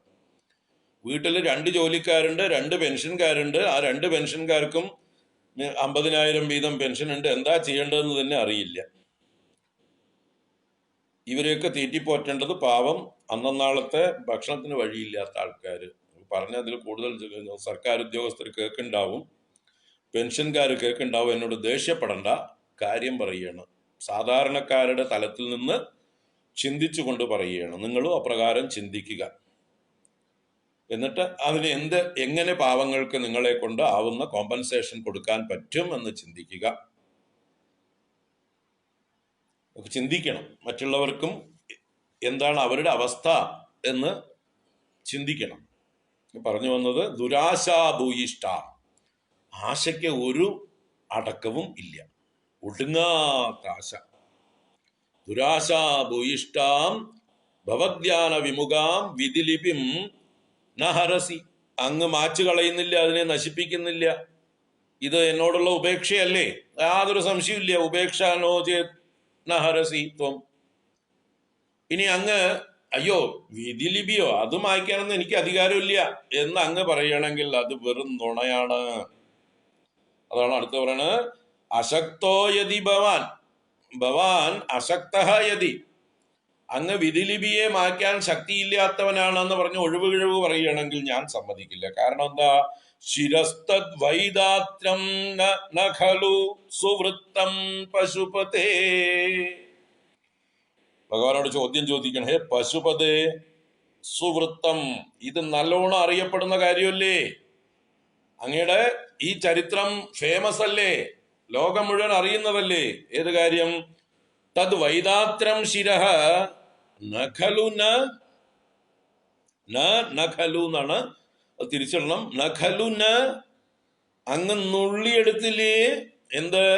തദ് വൈദാത്രം ശിരഃ, ആ വിധാതാവിന്റെ ശിരസിനെ അങ്ങ് നുള്ളിയെടുത്ത ചരിത്രം പ്രശസ്തമാണല്ലോ. അപ്പോ ഞങ്ങളുടെയൊക്കെ തലയിൽ എഴുതിയ ആളുടെ തല തന്നെ നുള്ളിയെടുക്കാനുള്ള ശക്തിയുള്ള ആളാണ് ഞങ്ങളുടെ തലയിൽ എഴുതിയത് മായ്ക്കാൻ പറ്റില്ല എന്ന് പറയുന്നത്. വെറുതെ അല്ലേ? നുണ പറയല്ലേ? അങ്ങ് ചില സന്ദർഭങ്ങളിലൊക്കെ മാച്ച കഥയും ഞങ്ങൾക്ക് അറിയാം. മാർക്കണ്ഡേയന് 16 വയസ്സല്ലേ തലയിൽ എഴുതിയിരുന്നത്? മാറ്റി കൊടുത്തില്ലേ അങ്ങ്? എന്നും 16 എന്ന് പറഞ്ഞിട്ട് മാച്ചു കൊടുത്തില്ലേ? 16 വയസ്സ് എന്നുള്ളതിനെ മാച്ചിട്ട് എന്നും 16 എന്നുള്ള ആയുസ് കൊടുത്തില്ലയോ കാലകാലനായ അങ്ങ്? അപ്പൊ കഴിവില്ലാതെയാണോ? അപ്പൊ ബ്രഹ്മദേവൻ തലയിൽ എഴുതിയതിനെ മായ്ക്കാൻ പോയിട്ട് ബ്രഹ്മാവിന്റെ തല തന്നെ നുള്ളിയെടുത്ത ആളാണ്. ഇത് ലോക പ്രശസ്തം സുവൃത്തം എന്ന്. സുവൃത്തം എന്ന് പറഞ്ഞാൽ നല്ലതുപോലെ അറിയപ്പെടുന്ന വൃത്താന്തമാണത്. ലോകം മുഴുവൻ അറിയപ്പെടുന്ന കാര്യം, സുചരിത്രം, അങ്ങയുടെ ശോഭനമായ ചരിത്രമാകുന്നു അത്. ശിവപുരാണത്തിലൊക്കെ പ്രശസ്തമായിട്ട് എഴുതി വെച്ചിട്ടുള്ള കഥയാണത്. അപ്പൊ ഏതാ കഥ അത്? അത് ശിവപുരാണത്തിലൊക്കെ ഉള്ള ഒരു കഥ. എന്താണത്? ബ്രഹ്മാവും വിഷ്ണുവും കൂടി ഒരിക്കൽ ആരാണ് കേമൻ എന്നുള്ളതിനെ കുറിച്ച് തർക്കമായി. ബ്രഹ്മാവ് പറയും, സൃഷ്ടികർത്താവായ ഞാനാണ് കേമൻ, ഞാനില്ലെങ്കിൽ വിവരം അറിയാമെന്ന്. അപ്പൊ വിഷ്ണു പറയാ, സൃഷ്ടിയൊക്കെ ആർക്കും സാധിക്കും, പാലനമാണ് പ്രയാസം. അപ്പൊ ഞാനാണ് കേമൻ, ഞാനില്ലെങ്കിൽ വിവരം അറിയാം എന്ന് ഇവർ തമ്മിൽ ഒരു തർക്കം. ഇത് തീരണയില്ല തർക്കം. അങ്ങനെ അവർ തർക്കിച്ചുകൊണ്ടിരിക്കുന്നതിൻ്റെ ഇടയിലാണ് അവിടെ ഒരു ദിവ്യമായിട്ടുള്ളൊരു ജ്യോതിസ് പ്രകടമായി. ഇവരുടെ രണ്ടുപേരുടെയും നടുവിൽ വന്നു നിന്നു. ആ ജ്യോതിസിൽ നിന്നും ഒരു അശരീരിയും ഉണ്ടായി. നിങ്ങളിൽ ആരാ കേമൻ എന്ന് തെളിയിക്കാം. ഈ ജ്യോതിസിന്റെ ആദിയും അന്തവും നിങ്ങൾ കണ്ടിട്ട് വരൂ എന്ന് പറഞ്ഞു. ആ അശരീരി കേട്ടു. ഇത് കേട്ട ഉടനെ തന്നെ ബ്രഹ്മദേവൻ ഹംസരൂപത്തില് മുകളിലേക്ക് പറന്നു. എന്തിനാ? ഈ ജ്യോതിസിന്റെ അറ്റം കാണാൻ, എവിടെയാണ് ഇത് അവസാനിക്കുന്നത് എന്ന് നോക്കാൻ. അങ്ങനെ ആ ജ്യോതിസിന്റെ അറ്റത്തേക്ക് ഹംസരൂപത്തിൽ ബ്രഹ്മദേവൻ പറന്നു. മഹാവിഷ്ണു ഒരു വരാഹമൂർത്തിയായിട്ട് വരാഹരൂപം എടുത്തുകൊണ്ട് ഭൂമിയെ തുളച്ചുകൊണ്ട് താഴേക്ക് പോയി, ഇതിന്റെ മൂലം കണ്ടെത്താൻ, ആദി കണ്ടെത്താനായിക്കൊണ്ട്. അങ്ങനെ ഈ ജ്യോതിസിന്റെ ആദിയും അന്തവും തെരഞ്ഞുകൊണ്ട് രണ്ടുപേര് രണ്ടു വഴിക്ക് പോയി. എത്ര പോയിട്ടും അറ്റം കാണാതെ മഹാവിഷ്ണു പരാജിതനായി സ്വയം പരാജയം സമ്മതിച്ച് ഇത് താൻ കണ്ടുപിടിക്കാൻ പറ്റില്ല എന്ന് ബോധ്യം വന്ന് തിരിച്ചു വന്ന് മഹാദേവനോട് ഈ ജ്യോതിസിന്റെ മുമ്പിൽ വന്ന് വിനീതനായി നിന്നുകൊണ്ട് ഞാൻ കണ്ടില്ല എന്ന ഭാവത്തിൽ പറഞ്ഞു. മുകളിലേക്ക് പോയ ബ്രഹ്മദേവൻ എത്ര പോയിട്ടും മുകളിലേക്ക് എത്തുന്നേ ഇല്ല. ജ്യോതിസ് മുകളിലേക്ക് പോയിക്കൊണ്ടേയിരിക്കണം അനന്തമായിട്ട്. അങ്ങനെ പോയിക്കൊണ്ടിരിക്കുമ്പോൾ ഒരു താഴമ്പൂവ് മുകളിൽ നിന്ന് താഴേക്ക് വരണു. താഴമ്പൂ, കൈതപ്പൂ എന്നൊക്കെ പറയും. ആ കൈതപ്പൂ താഴേക്ക് വരണു. ആ കൈതപ്പൂവിനോട് ബ്രഹ്മദേവനോട് കൈതപ്പൂ ചോദിച്ചു, അല്ല അങ്ങ് എവിടേക്കാ പോണെന്ന് ചോദിച്ചു. അപ്പൊ ബ്രഹ്മദേവൻ പറഞ്ഞു, ഞാൻ മുകളിലേക്ക് പോകുക, അതിന്റെ അറ്റം കാണാന്ന്. അപ്പൊ ആ കൈതപ്പൂ ചിരിച്ചുകൊണ്ട് പറഞ്ഞു, അങ്ങയുടെ ആയുസ് കഴിയുന്നല്ലാതെ അങ്ങ് മുകളിലെത്തലൊന്നും ഉണ്ടാവില്ല. ഇത് അറ്റമില്ലാത്തതാണ്. ഞാൻ അവിടുന്ന് പുറപ്പെട്ടിട്ട് അനേക കൽപ്പങ്ങൾ കഴിഞ്ഞു, ബ്രഹ്മാവിന്റെ ആയുസ്സുകൾ കഴിഞ്ഞു എന്ന് പറഞ്ഞു. പറഞ്ഞാൽ ഭഗവാന്റെ ശിരസിൽ നിന്ന് വീണതാണ് ആ താഴമ്പൂ. അത് അവിടുന്ന് പുറപ്പെട്ടിട്ട് അതിനുശേഷം അനേക ബ്രഹ്മാക്കളുടെ ആയുസ് കഴിഞ്ഞു. അപ്പൊ ഈ ബ്രഹ്മദേവന് നിരാശയായി, താൻ പരാജയപ്പെടുമല്ലോ, സമ്മതിക്കാൻ പറ്റില്ല പരാജയം. ഉടനെ ഈ താഴമ്പൂവിനോട് പറഞ്ഞു, അതേ, താഴെ ചെന്നിട്ട് ഒരു സഹായം എനിക്ക് ചെയ്യണം. ഞാൻ ചെന്ന് പറയും, ഞാൻ ഈ ജ്യോതിസിന്റെ അറ്റം കണ്ടു എന്ന് ഭൂമിയിൽ ചെന്ന് പറയും. അപ്പോ അങ്ങ് സാക്ഷ്യം പറയണം ഞാൻ കണ്ടതാണെന്ന്. അങ്ങേക്കൊരു നഷ്ടമില്ലല്ലോ എന്ന് പറഞ്ഞു. ശരി, ഇന്ന് താഴമ്പൂവും സമ്മതിച്ചു. അങ്ങനെ ബ്രഹ്മദേവൻ താഴേക്ക് വന്നു. ഇവിടെ വന്നപ്പോ ഈ ജ്യോതിസ് സാക്ഷാൽ മഹാദേവനായി രൂപം കൊണ്ടു. ആ മഹാദേവന്റെ മുമ്പിൽ വിഷ്ണു ഭഗവാൻ നമസ്കരിച്ചുകൊണ്ട് പറഞ്ഞു, ഞാൻ കണ്ടില്ല, ആദി കണ്ടില്ല, മൂലം കണ്ടില്ല. എന്നാൽ ബ്രഹ്മദേവൻ പറഞ്ഞു, ഞാൻ കണ്ടു എന്ന്. ഈ നുണ പറഞ്ഞ ആ ബ്രഹ്മദേവന് അന്ന് 5 ശിരസ്സാണ് ഉണ്ടായിരുന്നത്. 5 തലയുണ്ടായിരുന്ന ബ്രഹ്മദേവന്റെ ഏത് ശിരസ്സാണോ നുണ പറഞ്ഞത്, അത് അപ്പൊ തന്നെ ദേഷ്യം വന്നിട്ട് ആ മഹാദേവൻ തന്റെ കരനഖം കൊണ്ട് നുള്ളിയെടുത്തു. 5ാമത്തെ തലയെ നുള്ളിയെടുത്തു. അങ്ങനെ 4 തലയനായി. അതിനുശേഷം ബ്രഹ്മാവ് ചതുർമുഖനായി തീർന്നു. അങ്ങനെ ആ നുള്ളിയെടുത്ത ബ്രഹ്മദേവന്റെ ശിരസിനെയാണ് ഭഗവാൻ പിന്നീട് കപാലമായി ഭിക്ഷാപാത്രമായി കയ്യിൽ കൊണ്ടു നടക്കുന്നത്. അപ്പൊ ബ്രഹ്മദേവന്റെ ശിരസിനെ നുള്ളിയെടുത്ത് ഭിക്ഷാപാത്രമാക്കാൻ കഴിവുള്ള ആളാണ് മഹാദേവൻ. എന്നിട്ട് ഈ കൈതപ്പൂവ് സാക്ഷി പറഞ്ഞതിനെ ശപിക്കുകയും ചെയ്തു. ഇനി നിന്നെ ആരും പൂജയ്ക്കെടുക്കില്ല എന്ന് പറഞ്ഞ് കൈതപ്പൂവിനെ ശപിച്ചു എന്നും കഥ, ശിവപുരാണത്തിലുള്ള കഥയാണ്. അതിനെയാണ് ഇവിടെ സ്മരിക്കുന്നത്. ശിരസ്തദ് വൈധാത്രം നഖലു സുവൃത്തം പശുപതേ. ഇവിടെ നഖലു എന്നുള്ളത് നുള്ളിയെടുക്കുക എന്നുള്ളതിന്റെ രൂപമാണ്. ലൂഞ്ഞ് എന്നുള്ളതായിട്ടുള്ള ധാതുവിന്റെ രൂപാന്തരമാണ് നഖലു എന്നുള്ളത്. ലുനാദി എന്നാണ് രൂപം വരിക. നുള്ളിയെടുക്കുന്നു എന്നുള്ളതിന് അതിന്റെ ഒരു ലിട്ട് രൂപം പോലെ നഖലു എന്നായി മാറി. നുള്ളിയെടുത്ത ചരിത്രം സുവൃത്തമാണ്, എല്ലാവർക്കും അറിയുന്നതാണ്. അങ്ങ് പണ്ട് ബ്രഹ്മദേവന്റെ 5ാമത്തെ ശിരസിനെ നുള്ളിയത്. കഥം വാ നിര്യത്നം കരനഖമുഖേനൈവ ലുളിതം. അങ്ങ് കരനഖമുഖേന, അങ്ങയുടെ കയ്യിന്റെ നഖത്തിന്റെ അറ്റം കൊണ്ട് മാത്രം നിർയത്നം, യാതൊരു പ്രയാസവുമില്ലാതെ നിർയത്നമായിട്ട് കഥം വാ ലുളിതം, എങ്ങനെ അത് നുള്ളിയെടുത്തത്? അപ്പോ ബ്രഹ്മാവിന്റെ നല്ല ഉറച്ച ശിരസിനെ അങ്ങേക്ക് വെറും നഖാഗ്രം കൊണ്ട് പ്രയത്നം കൂടാതെ നുള്ളിയെടുക്കാൻ സാധിക്കുമെങ്കിൽ എന്റെ തലയിലെഴുത്ത്, ബ്രഹ്മാവ് എഴുതിയ തലയിലെഴുത്ത് മായ്ക്കാനാണ് പ്രയാസം. അപ്പോ തീർച്ചയായിട്ടും അങ്ങ് മനസ്സ് വെക്കാതെയാണ്, അങ്ങ് അവഗണിക്കുകയാണ് എന്നെ. അത് ശരിയല്ല, ഇത് ബന്ധുമര്യാദയല്ല എന്ന് ഭഗവാനോട് ശണ്ട കൂടുകയാണ് ഇവിടെ 15ാം ശ്ലോകത്തില്. ഉപേക്ഷാനോ ചേത് ന ഹരസി ഭവധ്യാന വിമുഖാം ദുരാശാ ഭൂയിഷ്ടാം വിധിലിപിമശക്തോ യദി ഭവാൻ ശിരസ്തദ്വൈധാത്രം ന ഖലു സുവൃത്തം പശുപതേ കഥം വാ നിർയത്നം കരനഖമുഖേനൈവ ലുളിതം.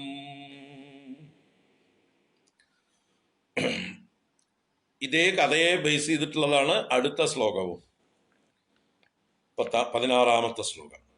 വിരിഞ്ചിർ ദീർഘായുർഭവതു ഭവദാതൽ പരശിരശ്ചതുഷ്കം സംരക്ഷ്യം സഖലു ഭുവി ദൈന്യം ലിഖിതവാൻ വിചാരക്കോ വാ മാം വിശദ കൃപയാ പാതി ശിവതേ കടാക്ഷവ്യാപാരഃ സ്വയമപി ച ദീനാവനപരഃ.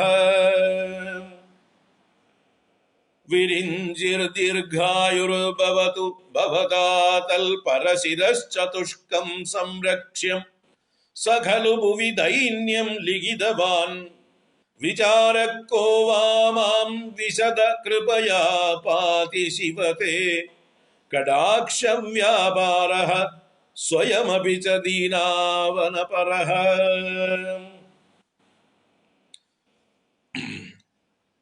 ബ്രഹ്മദേവന്റെ 5-ൽ 1 ശിരസ് നുള്ളിയതിനെ ഇതിലെ മലയാളം വായിച്ചില്ല, മലയാളം കൂടി വായിക്കാം.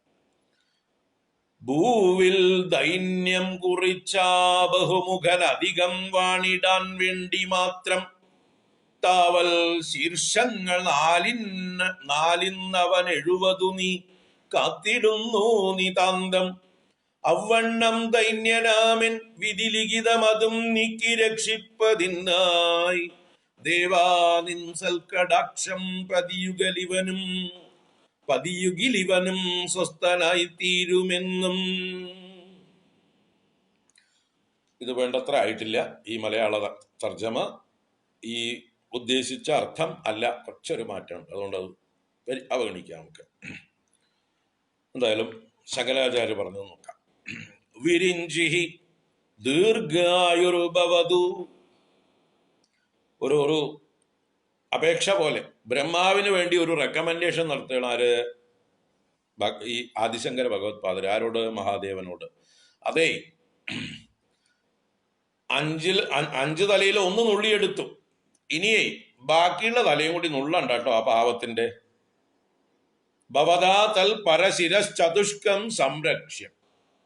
ഭവദ ബൈ യു, അങ്ങയാൽ, തൽ പരശിര ചതുഷ്കം സംരക്ഷ്യം, അവന്റെ ആ വിരിഞ്ചിയുടെ ബ്രഹ്മദേവന്റെ പരശിരശ്ചതുഷ്കം, മറ്റ് ശിരസ്സുകളാകുന്ന 4-നെ, ചതുഷ്കം എന്നാൽ 4, അപ്പൊ ആ 4 ശിരസ്സുകളെ സംരക്ഷ്യം, അത് രക്ഷിക്കപ്പെടേണ്ടതാണ്, അതിനെ ബാക്കി വെച്ചേക്കൂ.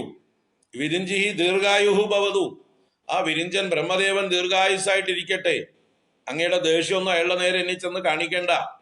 ഞാനിപ്പോ ആ കഥയൊക്കെ ഓർമ്മിപ്പിച്ചു എന്ന് പറഞ്ഞിട്ട് ശുണ്ടി കയറിയിട്ട് ആ ബ്രഹ്മദേവന്റെ നേരെ ചെന്നിട്ട് ഇനി ബാക്കിയുള്ള തലയും കൂടി നുള്ളിയെടുക്കാനൊന്നും പോണ്ട. അങ്ങേര് ജീവനോടുകൂടി ഇരുന്നോട്ടെ. അങ്ങേരുടെ 4 തല രക്ഷിക്കപ്പെടേണ്ടതാണ്. കാരണം അങ്ങേരെ ലോകത്തിന് ഉപകാരമോ ചെയ്തിട്ടുള്ളത് എന്നാ പറയണത് ശങ്കരാചാര്യ. എന്താ കാരണം? സകലു ഭുവി ദൈന്യം ലിഖിതവാൻ, സഹ അവനാണ്, ബ്രഹ്മദേവനാണ് ഭൂമിയില്, ഭുവി എന്ന് പറഞ്ഞാൽ ഭൂമിയിലുള്ള ജീവജാലങ്ങളുടെയൊക്കെ തലയില് ദൈന്യം ലിഖിതവാൻ, ദീനാവസ്ഥയെ എഴുതി വെച്ചത്. നമ്മളൊക്കെ കഷ്ടപ്പെടാൻ വേണ്ടി നമ്മുടെ തലയില് പ്രാരബ്ധങ്ങളെയൊക്കെ കുറിച്ചു വെച്ചത് ആരാണ്? ബ്രഹ്മദേവനാണ്. അതുകൊണ്ട് അദ്ദേഹം ദീർഘായുസ്സായിട്ടിരിക്കട്ടെ, അദ്ദേഹത്തിന്റെ മറ്റേ തലകളൊന്നും നുള്ളിയെടുക്കരുത്. അതെന്താ? അത് നമുക്ക് വേണ്ടാത്ത ഉപദ്രവം ചെയ്ത ഒരാൾക്ക് ദീർഘായുസ് നേരുന്നത്? അദ്ദേഹത്തിന്റെ മറ്റേ തലയും കൂടി നുള്ളിയെടുക്കാനല്ലേ പറയേണ്ടത്? എന്റെ തലയിൽ ഈ വേണ്ടാത്തൊക്കെ എഴുതി വെച്ച അവന്റെ തല ബാക്കി വെച്ചേക്കരുത് എന്നല്ലേ നമ്മളൊക്കെ ആണെങ്കിൽ ഭഗവാനോട് ചെന്ന് പറയുക. ഇവിടെ ശങ്കരാചാര്യൻ മറിച്ചാ പറയണത്, എന്റെയും ഭൂമിയിലുള്ള ആളുകളുടെയൊക്കെ തലയിൽ ദൈന്യം എഴുതി വെച്ചതായിട്ടുള്ള ബ്രഹ്മദേവന്റെ 4 ശിരസ്സുകളെ അങ്ങ് നുള്ളിയെടുക്കരുത്, ഉപദ്രവിക്കരുത്. Let him live long. അങ്ങേരുടെ ആയുസ് മുഴുവൻ ജീവിച്ചു തീർക്കട്ടെ, ദീർഘായുസ്സായിട്ട് ഭവിക്കട്ടെ. വിചാരക്കോവാ മാം വിശദ കൃപയാ പാതി ശിവതേ കടാക്ഷവ്യാപാരഃ സ്വയമപി ച ദീനാവനപരഃ. അപ്പോ ഹേ വിശദ എന്നുള്ളത് സംബോധനയാണ്, ശിവ എന്നുള്ളതും സംബോധനയാണ്. വിശദ എന്നുള്ളത് നിർമ്മലനായവനെ, ശുദ്ധനായവനെ, പരിശുദ്ധനായവനെ എന്നൊക്കെയുള്ള അർത്ഥത്തിലാണ് വിശദ. ശിവ എന്നുള്ളത് മംഗളസ്വരൂപനായവനെ. ഹേ വിശദ, ഹേ ശിവ. കോവാ വിചാരഹ, ഇതില് അങ്ങ് അധികം ചിന്തിക്കേണ്ട കാര്യമൊന്നുമില്ല. അങ്ങ് ഹേ ശിവ ത്വം കൃപയാ മാം പാതി, അങ്ങ് കൃപ കൊണ്ട് എന്നെ രക്ഷിക്കുന്നുണ്ടല്ലോ. അപ്പൊ ദൈന്യമുള്ളത് കൊണ്ടാണ് അങ്ങേക്ക് കൃപയുണ്ടാവുന്നത്. അപ്പൊ എന്റെ തലയിൽ ദൈന്യം ബ്രഹ്മദേവൻ എഴുതി വെച്ചത് കൊണ്ട്, എനിക്ക് ദൈന്യാവസ്ഥ ഉള്ളത് കൊണ്ട്, ഞാൻ കഷ്ടപ്പാടുകൾ അനുഭവിക്കുന്നത് കണ്ടിട്ടാണ് അങ്ങയുടെ ഉള്ളിലെ കൃപ പ്രവർത്തിക്കുന്നത്. അപ്പൊ അങ്ങയുടെ ഉള്ളിലെ കൃപയെ, ദയയെ ഇൻവോക്ക് ചെയ്യാൻ എന്റെ ദൈന്യം സഹായിച്ചുവല്ലോ. ആ ദൈന്യത്തെ എന്റെ തലയിൽ എഴുതി വെച്ച ബ്രഹ്മദേവൻ എനിക്ക് അനുഗ്രഹമാണ് ചെയ്തത് എന്നർത്ഥം. എന്നെ ഉപദ്രവിക്കുകയല്ല ചെയ്തത്. അങ്ങയുടെ കൃപയ്ക്ക് ഞാൻ പാത്രീഭവിച്ചുവല്ലോ. ആ കൃപ എന്റെ നേരെ ഉണ്ടാവാനുള്ള കാരണം എന്റെ ദൈന്യാവസ്ഥയാണ്. ആ ദൈന്യമാവട്ടെ ബ്രഹ്മദേവൻ എഴുതിയതാണ്. അതുകൊണ്ട് മേ ഹി ലീവ് ലോങ്, അങ്ങേര് പാവം ജീവിച്ചു പൊക്കോട്ടെ, അങ്ങേരുടെ ആയുസ് മുഴുവൻ ജീവിച്ചു തീർക്കട്ടെ, പാവം ദീർഘായുസ്സായിട്ട് ഭവിക്കട്ടെ. ഇതിനെക്കുറിച്ച് അങ്ങ് എന്താ ഞാൻ ഇങ്ങനെ പറയണമെന്ന് ചിന്തിക്കണ്ട. കാരണം അങ്ങ് എന്നെ രക്ഷിക്കുന്നുണ്ടല്ലോ. എന്റെ ദൈന്യം കണ്ടിട്ട് അങ്ങ് വിശദനായിട്ടുള്ള അങ്ങ് ഹേ ശിവ തേ കൃപയാ ത്വം പാതി. ഈ ആ വിശദ എന്നുള്ള സംബോധനയെ മാറ്റി വിശദ കൃപയാ എന്ന് ഒന്നിച്ചും പറയാവുന്നതാണ്. അങ്ങയുടെ നിർമ്മലമായ കൃപ കൊണ്ട്, ശുദ്ധമായ വിശാലമായ കൃപ കൊണ്ട് അങ്ങ് എന്നെ പരിപാലിക്കുന്നുവല്ലോ. അപ്പൊ പിന്നെ ഇതിനെക്കുറിച്ച് ചിന്തിക്കേണ്ട കാര്യമുണ്ടോ? അതുകൊണ്ട് അങ്ങയുടെ കടാക്ഷവ്യാപാര, അങ്ങയുടെ കടാക്ഷവ്യാപാരം എന്റെ നേർക്കുണ്ടാവുന്നുണ്ട്. സ്വയമപിച്ച ദീനാവനപരഹ, അങ്ങ് ദീനന്മാരെ അവനം ചെയ്യുന്നതിൽ പരനാണ്, അതിൽ മുഴുകിയവനാണ്, തൽപരനാണ്. അപ്പൊ ദീനനായിട്ടുള്ള എന്നെ അവനം ചെയ്യുന്നതിൽ, രക്ഷിക്കുന്നതിൽ തൽപരനായിട്ടുള്ള അങ്ങയുടെ കടാക്ഷത്തിന് പാത്രീഭവിച്ചു ഞാൻ, അങ്ങയുടെ രക്ഷയ്ക്ക് പാത്രമായി തീർന്നു ഞാൻ. അതിനൊക്കെ കാരണക്കാരൻ ആ ബ്രഹ്മദേവനാണ്. മൂപ്പർ എന്റെ തലയില് ദൈന്യം എഴുതി വെച്ചതാണ് എനിക്ക് സഹായമായത്, അങ്ങയുടെ പരിഗണന കിട്ടാൻ കാരണമായി തീർന്നത്.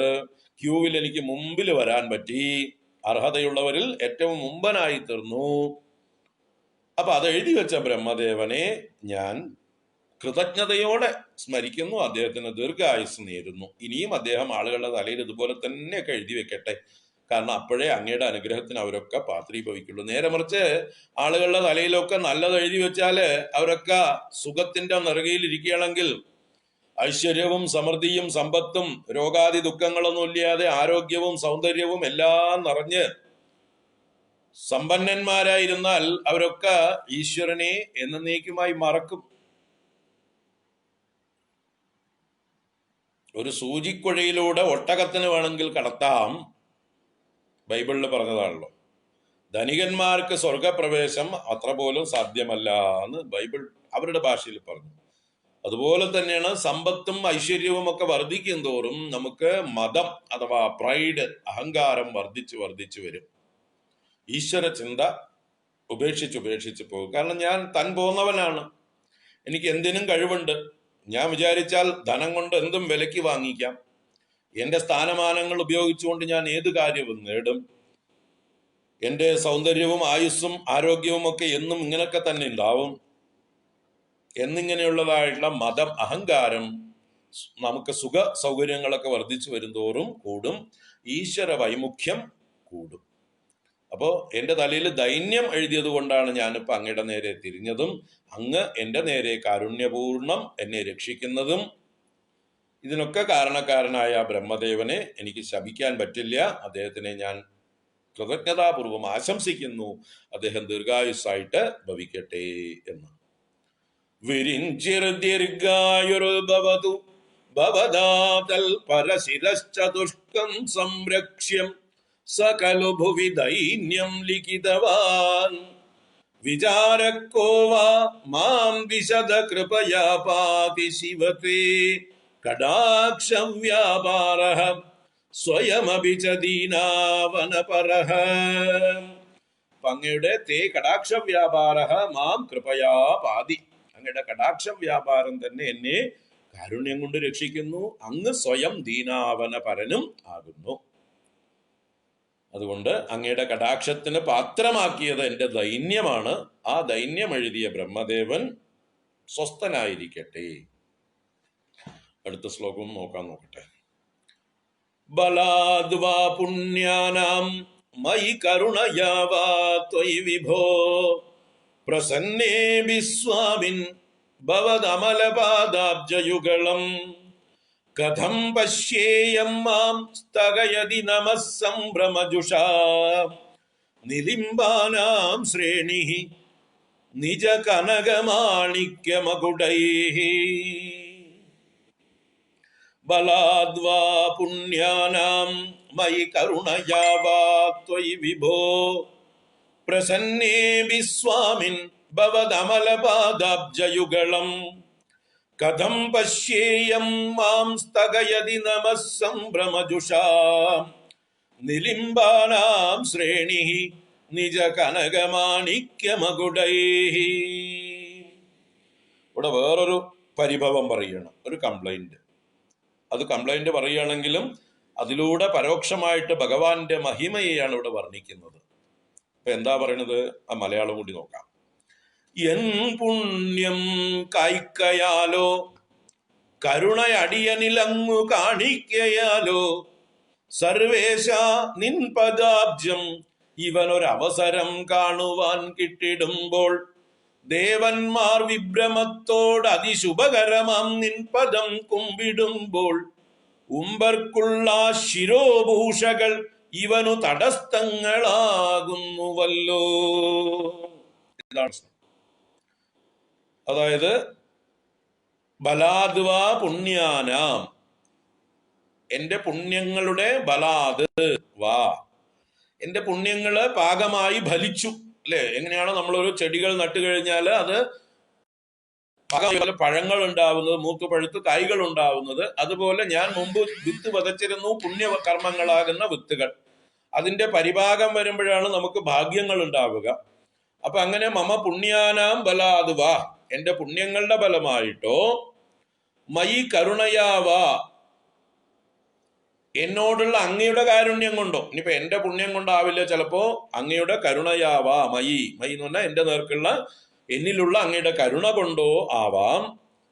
ത്വയി വിഭോ പ്രസന്നേ ബി സ്വാമിൻ, ഹേ സ്വാമിൻ ത്വയി പ്രസന്നേ അഭി, ഹേ വിഭോ സർവജ്ഞ സർവശക്ത, അങ്ങ് എന്റെ നേരെ കാരുണ്യം കൊണ്ടോ എന്തോ പ്രസന്നേ അഭി, അങ്ങ് പ്രസാദിച്ചു എന്നിരിക്കട്ടെ, എന്റെ നേരെ പ്രസാദിച്ചു. ഹേ സ്വാമിൻ, അല്ലയോ അങ്ങ് ആരാണ്? ലോകത്തിന്റെ മുഴുവൻ സ്വാമിയാണ്, യജമാനനാണ്.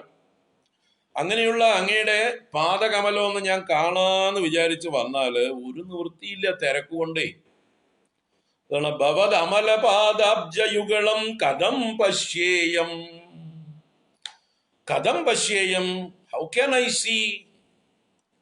പശ്യേയം എന്ന് പറഞ്ഞാൽ അഹം കഥം പശ്യേയം, ഞാൻ എങ്ങനെ കാണും? എന്തിനെ? ഭവത് അമലപാദാബ്ജയുഗളം, അങ്ങയുടെ നിർമ്മലമായ ആ പാദകമലങ്ങളാകുന്ന രണ്ടിനെ, അങ്ങയുടെ രണ്ട് പാദകമലങ്ങളെ ഹൗ ക്യാൻ ഐ സീ?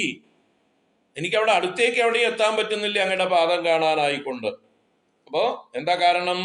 മാം സ്ഥഗയതി, സ്ഥഗയതി എന്ന് പറഞ്ഞാൽ എന്നെ തടയുന്നു, എനിക്ക് ഒബ്സ്ട്രക്ഷൻ ഉണ്ടാക്കുന്നു. ആര്? നമഃസംഭ്രമജുഷാം നിലിംബാനാം ശ്രേണിഹി, എന്നേക്കാൾ യോഗ്യത നടിച്ച് എന്നേക്കാൾ കേമന്മാരായിട്ടുള്ള ആളുകള് മുമ്പിൽ തിരക്കണി. ആരാണത്? നമഃസംഭ്രമജുഷാം നിലിംബാനാം ശ്രേണിഹി. നിലിംബന്മാരെന്നാൽ ദേവന്മാരുടെ പര്യായമാണ്. നിലിംബന്മാര്, അവരുടെ ശ്രേണി എന്ന് പറഞ്ഞാൽ നിരകള്, ദേവസമൂഹം മുഴുവൻ നമഃസംഭ്രമജുഷാം, നമസ്കരിക്കുവാനുള്ള സംഭ്രമത്തോടു കൂടിയവരായിട്ട്, ഭഗവാനെ നമസ്കരിക്കുവാനുള്ള ആ ഒരു ആവേശത്തോടെ പരിഭ്രമത്തോടെ ഭഗവാനെ നമസ്കരിക്കാൻ ക്യൂ ആയിട്ട് നിൽക്കുകയാണ് ദേവന്മാരുടെ കൂട്ടം. അപ്പോ അവരുടെ നിജ കനക മാണിക്യ മകുടൈഹി, അവരുടെ നിജങ്ങളായിരിക്കുന്ന കനക മാണിക്യങ്ങളെ കൊണ്ട് നിർമ്മിച്ച, സ്വർണം കൊണ്ടും രത്നങ്ങളെ കൊണ്ടും നിർമ്മിച്ചതായിട്ടുള്ള മകുടങ്ങളെ കൊണ്ട് അങ്ങയുടെ പാദം തടയപ്പെടുന്നു. പുറത്തേക്ക് കാണാൻ പറ്റുന്നില്ല. ഇപ്പൊ ദൂരെ എവിടുന്നെങ്കിലും ഒരു നോട്ടം അങ്ങയുടെ പാദങ്ങളെ കാണാന്ന് വിചാരിച്ചാൽ കൂടെ ഇവറ്റകൾ ഒഴിഞ്ഞു തന്നിട്ട് വേണ്ടേ? ഈ ദേവന്മാരുടെ കൂട്ടം അങ്ങയുടെ പാദങ്ങളിൽ വന്ന് മാറി മാറി മാറി മാറി നമസ്കരിക്കുകയാണ്. അപ്പൊ അവരുടെ കനകമാണിക്യ കിരീടങ്ങൾ തടഞ്ഞ് അങ്ങയുടെ പാദത്തിന്റെ ദർശനം എനിക്ക് സാധിക്കുന്നില്ല എന്ന് പറയുമ്പോൾ എന്നേക്കാൾ കേമന്മാരായിട്ടുള്ള ദേവന്മാരൊക്കെ ഒരുപാട് പേര് അങ്ങയുടെ അടുത്ത് അങ്ങയെ സേവിക്കാൻ തിരക്ക് കൂട്ടിയിരിക്കുന്ന അങ്ങ് VIP ആണ്, സ്വാമിയാണ്, പ്രഭുവാണ്, വിഭുവാണ്. അങ്ങ് പ്രസാദിച്ചാൽ പോലും എനിക്ക് അടുത്തേക്ക് വരാനോ അങ്ങയുടെ പാദങ്ങളെ കാണാനോ ഉള്ള യോഗമില്ലല്ലോ എന്ന് പരിഭവിക്കണം. അപ്പൊ വീണ്ടും അങ്ങ് ഇനിയും എന്നെ ഒന്നുകൂടെ സഹായിക്കണം, ഇനിയും അനുഗ്രഹിക്കണം. അപ്പൊ മാത്രമേ അങ്ങയുടെ അടുത്തെത്താനും അങ്ങയുടെ പാദങ്ങൾ കാണാനും സാധിക്കുള്ളൂ എന്ന്. ഇപ്പൊ ഭഗവാന്റെ മുമ്പില് ദേവന്മാരൊക്കെ നമസ്കരിച്ചു കൊണ്ടിരിക്കുന്നു. എല്ലാ ദേവന്മാരും, ബ്രഹ്മ, വിഷ്ണു, ഇന്ദ്രാദി ദേവന്മാരൊക്കെ നമസ്കരിച്ചുകൊണ്ടിരിക്കുന്നു എന്നുള്ള ഭഗവാന്റെ വൈഭവം പറയാതെ പറഞ്ഞു. ഇപ്പോൾ ശ്ലോകം ഒന്നുകൂടെ നോക്കാം. വളരെ രസകരമായിട്ടുള്ള സിമ്പിളായിട്ടുള്ള ശ്ലോകം. ഫലാദ്വാ പുണ്യാനാം മയി കരുണയാവാ ത്വയി വിഭോ പ്രസന്നേബി സ്വാമിൻ ഭവതമലപാദാബ്ജയുഗളം കഥം പശ്യേയം മാം സ്ഥഗയതി നമഃ സംഭ്രമജുഷാം നിലിംബാനാം ശ്രേണി നിജ കനകമാണിക്യമകുടൈ. ബാക്കി നാളെ കാണാം. ഹരി ഓം. എല്ലാവർക്കും ശുഭദിനാശംസകൾ. നാളെ 8 മണിക്ക് തോടകാഷ്ടകം.